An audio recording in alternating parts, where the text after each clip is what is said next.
The gathering storm. The families gathered in the Thornton kitchen as dawn's gray light filtered through the windows. James stood at the head of the table, his face carved from stone, while Samuel leaned against the doorframe with his rifle within easy reach. The children had been sent to the loft, Thomas with the younger Schmidt boys, their whispered voices a reminder of what they were fighting to protect. 48 hours, James said quietly. Maybe less if they decide to move faster. We need to assume they'll come tonight or tomorrow night. Eleanor sat beside Sarah, her hands folded on the table with deceptive calm. But Sarah could see the tension in her mother's shoulders, the way her jaw was set. Martha Thornton moved between the stove and the table, pouring coffee with steady hands despite the circumstances. The question is how they'll come, Samuel said. Blackburn said they've made it look like accidents before. Barn fires, families caught in blizzards, claims abandoned after mysterious illnesses. But we're not isolated anymore, Peter Reed spoke from his position near the window. We're together, and we're armed. That changes their calculation. It also makes us a bigger target, Johann Schmidt observed, his German accent thickening with worry. If they want to send a message to other homesteaders, killing all of us at once would do it. The words hung in the air like smoke. Sarah felt Daniel's hand find hers under the table, his fingers warm and solid. She squeezed back, drawing strength from his presence. Then we make it as hard as possible, James said. We board up windows, prepare defensible positions, keep watch in shifts. If they come with fire, we're ready with water. If they come with guns, we're ready to shoot back. And if they come with the law? Eleanor asked. If they show up with a sheriff or a judge claiming we're trespassing or that our claim is invalid? Then we show them our documents, Sarah said, her voice steadier than she felt. We have copies hidden in 3 different locations now. They can't destroy all of them. Martha set down the coffee pot with a decisive thunk. We also need to think about supplies. If we're under siege, we need food and water stockpiled where we can reach it. The well is outside, vulnerable. We should fill every barrel and bucket we have. I'll help with that, Eleanor said immediately. Sarah, you and I can organize the food stores. Make sure we know exactly what we have and where it is. Daniel stood, still holding Sarah's hand. I'll start boarding up the windows on the north side. That's where they'll come from if they're smart. The trees provide cover almost to the house. I'll help, Peter Reed said. Johann, you and your boys can reinforce the barn. If they try to burn it, we need it to hold long enough for us to respond. The planning continued, each person taking on tasks, transforming fear into action. Sarah watched her father's face as he coordinated the defense, seeing the weight of responsibility pressing down on him. But she also saw something else, a quiet determination, a refusal to be broken. As the meeting broke up and people moved to their assigned tasks, Sarah caught her mother's eye.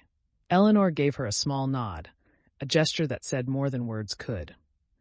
They had come so far from the silent, separate struggles of those first desperate weeks. Now they worked together, trusted together, fought together. The morning passed in a blur of activity. Sarah and Eleanor inventoried the food stores. Sacks of flour, bags of dried beans, preserved vegetables from last year's garden, smoked meat hanging in the cool cellar. They carried everything into the main house, organizing it in the pantry and the space beneath the stairs. If we ration carefully, we have enough for 2 weeks, Eleanor said, wiping sweat from her forehead. Maybe 3 if we stretch it. Let's hope it doesn't come to that, Sarah replied, but she was already thinking about what 3 weeks under siege would mean. 3 weeks of watching, waiting, wondering if the next sound would be the beginning of the attack. Outside, the sound of hammering echoed across the yard as Daniel and Peter nailed boards across the northern windows. The Thornton homestead was transforming into a fortress, its welcoming openness giving way to defensive necessity.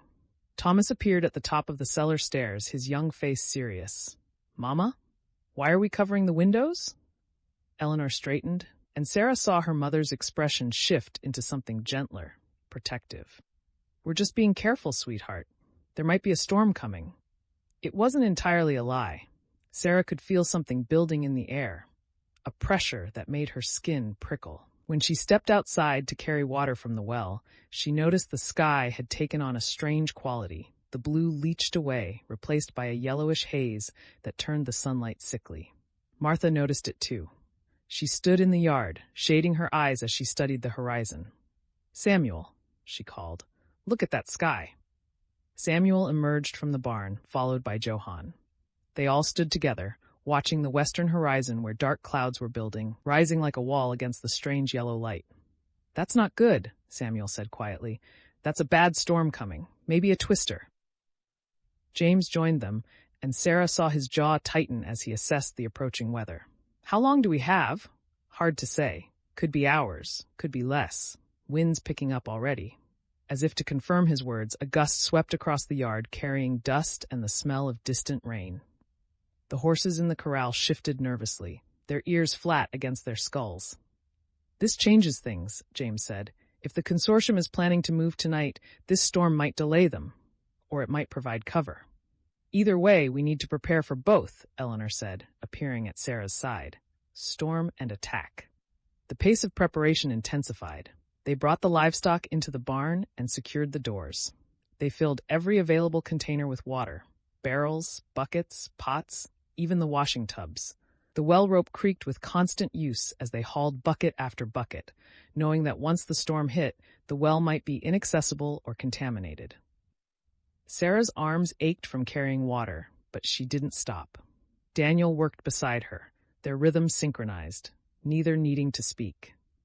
Between trips, she caught glimpses of the advancing storm, the clouds building higher, darker, shot through with veins of lightning that flickered without sound. The children were brought down from the loft and gathered in the main room, where Martha had organized blankets and pillows in the safest corner, away from windows.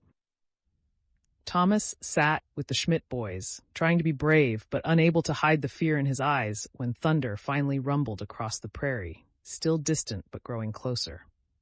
Eleanor knelt beside him, pulling him into a fierce embrace. "It's just a storm, my love. We've weathered storms before."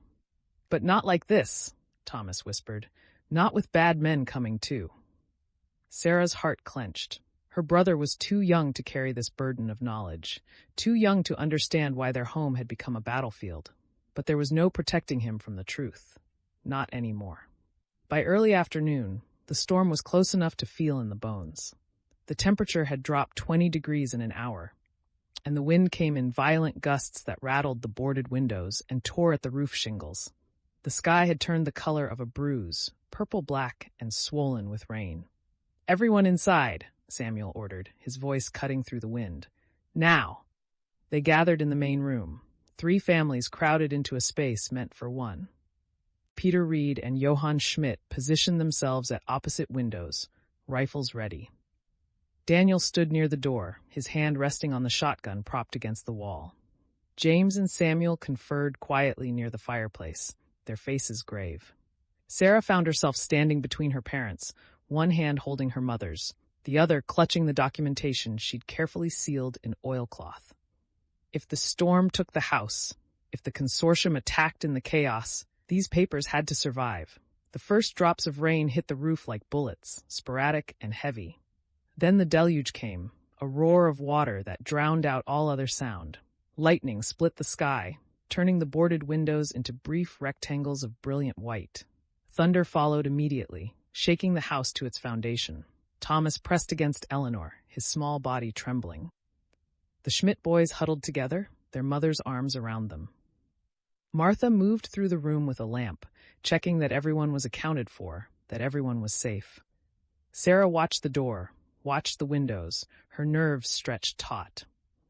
In this storm, an army could approach and they'd never hear it. The consortium could be out there right now, using the weather as cover, preparing to strike while the families were trapped and blind. Daniel caught her eye across the room and mouthed, "It's going to be okay." She wanted to believe him. But as the storm raged around them and the house groaned under the assault of wind and rain, Sarah couldn't shake the feeling that this was only the beginning. The consortium had killed before, had destroyed families, and stolen their claims. They wouldn't let a storm stop them. If anything, the chaos was an opportunity. James moved to the center of the room, his voice raised to carry over the storm. "Listen to me, all of you. We stay together, we stay armed, and we stay alert." This storm won't last forever. When it passes, we'll assess the damage and reinforce our positions. Until then, we watch and we wait. And we pray, Martha added quietly. Another crack of lightning, this one so close that Sarah could smell the ozone. The thunder was instantaneous, a physical blow that made Thomas cry out. Eleanor held him tighter, murmuring reassurances that were lost in the storm's fury. Sarah moved to the window where Peter Reed stood watch, peering through a gap in the boards. The world outside was a gray chaos of wind and rain, visibility reduced to mere feet. The barn was a darker shadow in the murk, barely visible. "See anything?"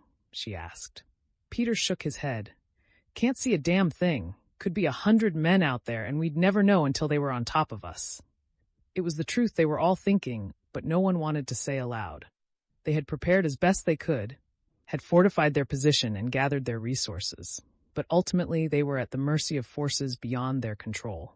The storm, the consortium, the vast indifference of the prairie itself. Sarah returned to her parents' side, settling onto the floor beside Thomas. She stroked her brother's hair, feeling him relax slightly at her touch. "Remember the stories Papa used to tell?" she whispered. "About the brave knights who defended their castles against impossible odds?" Thomas nodded against Eleanor's shoulder. "That's us now," Sarah said softly. "We're the brave knights, and this is our castle, and we're going to defend it, no matter what comes." Her brother lifted his head, his eyes red but determined. "Even against the storm?" "Especially against the storm," Sarah replied, and was surprised to find she believed it. The afternoon wore on, the storm showing no signs of weakening. They ate a cold meal, bread and cheese and dried meat, rationing their supplies even now. The children dozed fitfully in their corner, exhausted by fear and the storm's relentless noise. The adults maintained their watch, rotating positions, checking weapons, waiting. As evening approached and the light faded to near darkness, James gathered the men near the fireplace. Sarah edged closer, wanting to hear. "If they come tonight, it'll be in the next few hours," her father said quietly. "Under cover of the storm, using the noise to mask their approach. We need to be ready for anything. Fire, forced entry, even an attempt to lure us outside." "What about Blackburn?" Daniel asked. "He's alone at your homestead. If the consortium goes there first—" "He's a Pinkerton," Samuel said. "He knows how to handle himself. And if they go there first, it means they're not coming here. Either way, we stay put and defend this position." A massive gust of wind hit the house, and somewhere above them, something tore loose with a shriek of nails pulling free. Everyone froze, hands going to weapons. But it was just the storm, just the prairie's fury made manifest.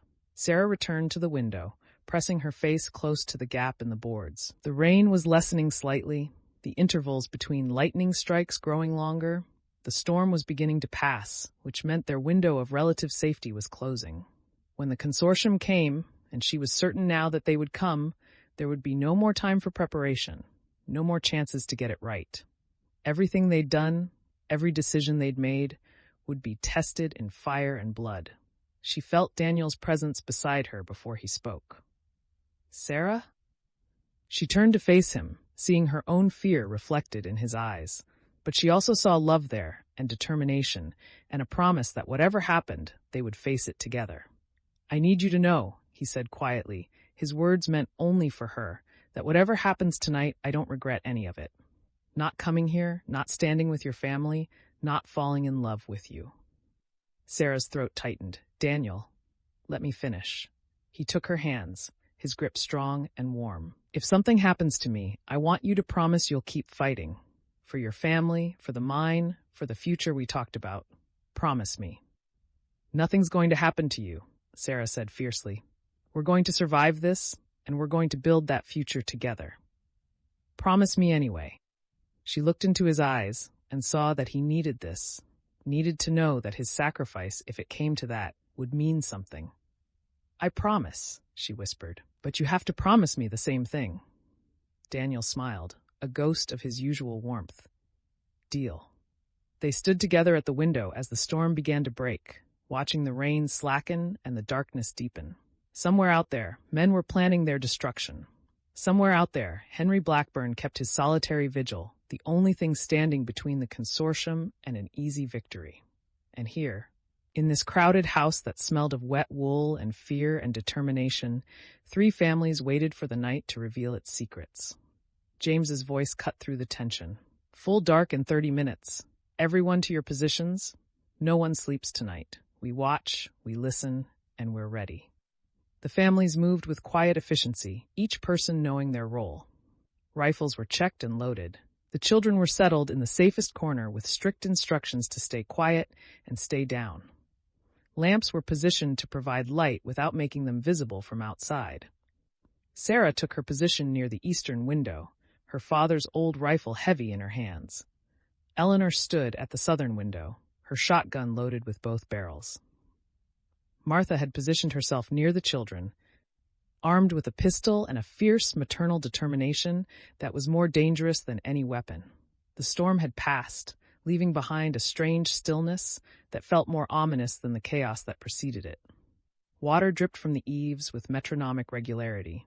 Somewhere in the distance, a coyote howled, the sound lonely and wild.